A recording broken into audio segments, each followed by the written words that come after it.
به پای نفرت. جا نداری صندلی خالی از خانم؟ بفرما تو. رو در روی کینه. آره دانشگاه آزاد قبول شده. بچه گریه میکنه. اونه کنار من باشی قد میکشی اونقدر که ننتم نشناسد. پشت در پشت نیرنگ. چیزی شده؟ یعنی هر کی موی دماغت شد باید کشته شه؟ نه به شرطی که از دماغم نزنه بیرون. نگاری دماغ از صورتت داده بیرون. آقا فرزاد اومده.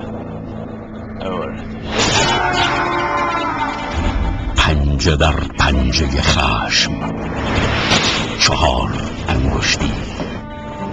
مرز میان خیر و شر. زیبایی و زشتی. دوستی و دشمنی.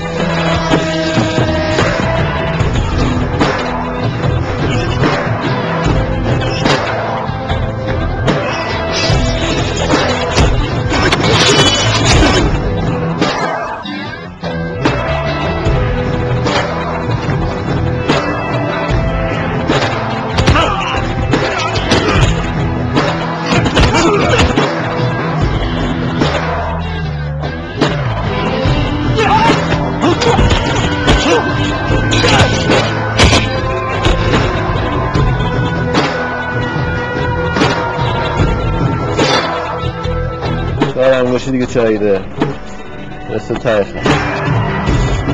بهرام رادم. تیغ زدم تراشیدم. اندیشه فولادوند. من اون ساکو جا نذاشتم شما دزدیدینش. لیلا اوتادی.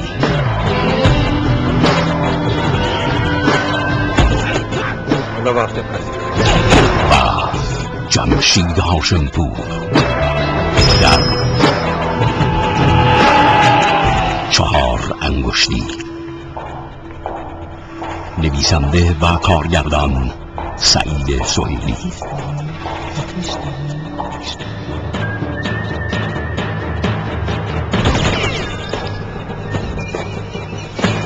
4 انگشتی. پخش از امید فیلم.